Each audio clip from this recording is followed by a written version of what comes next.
Yes, good morning. My name is Robert Van Namen, and I am the Senior Vice President, Uranium Enrichment for USEC Inc., a leading supplier of nuclear fuel for commercial nuclear power plants. Thank you, Chairman Gordon, Congressman Bilbray, and members of the committee for inviting me to testify. Today's nuclear fuel supply is in transition.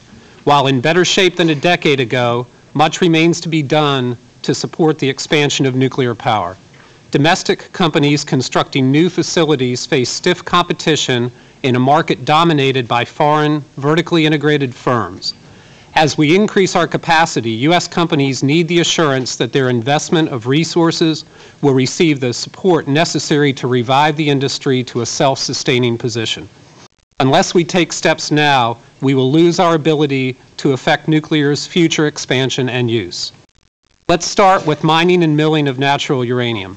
Since 1994, domestic sources have provided about 18% of the uranium purchased by U.S. reactors.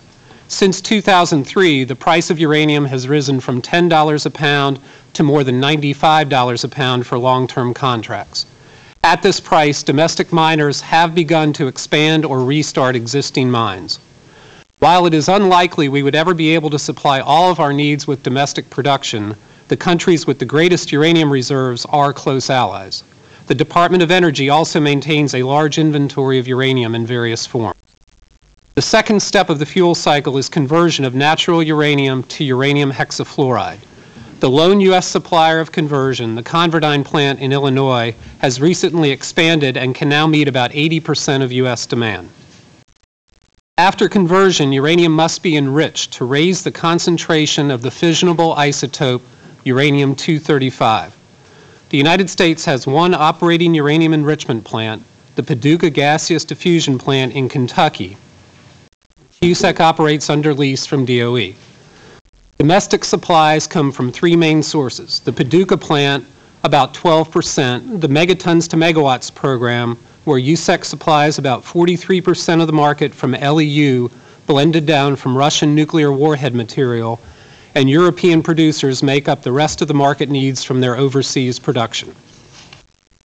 The enrichment industry is transitioning to production based almost solely on gas centrifuge.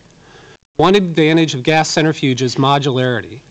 As contracts are signed, a plant can be expanded in increments. As we see new reactors constructed, we have the ability to expand in order to meet the demand. In the United States, USEC and another company are each building a gas centrifuge plant. Others are contemplating building here. If all are constructed, it could supply the U.S. needs and be expanded as needed to meet growth in market. If required, the Paducah Gaseous Diffusion Plant could also run past its planned shutdown in 2012. I would like to speak for a moment about the American centrifuge plant. The ACP is the only plant to use U.S. centrifuge technology.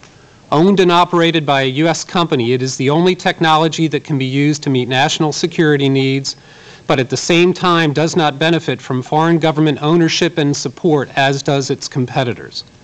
USEC's development and manufacturing work is based in Oak Ridge, Tennessee. Manufacturing of machine components will also take place in several other states. We are at a critical juncture as we enter in the process of deploying the plant and are looking to have it at capacity by 2012 to meet market demand. The final portion of the fuel cycle, fuel fabrication, is served by several plants in the United States. Currently, the market has much more supply than demand. If new reactors are built, existing fabrication facilities should have enough capacity to meet demand. Several threats to nuclear expansion exist. One is timely and adequate financing for construction in light of current credit market conditions and uncertainty regarding the timing of any loan guarantees from the Department of Energy. The companies building here also need to be able to compete on a level playing field. The potential for Russia to dump low-enriched uranium on the U.S. market is indeed a threat. I would like to close by discussing the role that the U.S. government can play in solidifying the U.S.-based fuel supply. Despite actions by Congress to encourage the expansion of nuclear power, the implementation of legislative directives at the agency level has lagged behind market needs. Delays in implementing the loan guarantee program is one example. Domestic producers need legislative support to ensure that the U.S. government can effectively enforce the Russian suspension agreement. Additionally, support for the Paducah plant with a contract to enrich the Department of Energy's high-assay tails would help meet market needs for both uranium and enrichment.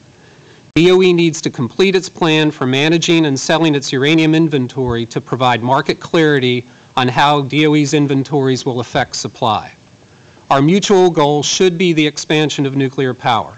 The domestic fuel industry is working to ensure that the fuel for nuclear reactors will be available when they come online. At USEC, we firmly believe that increasing our use of nuclear power will help our nation tackle the challenges we face, from international energy security to the adverse effects of burning fossil fuels. Thank you for your time, and I look forward to the question. Thank you.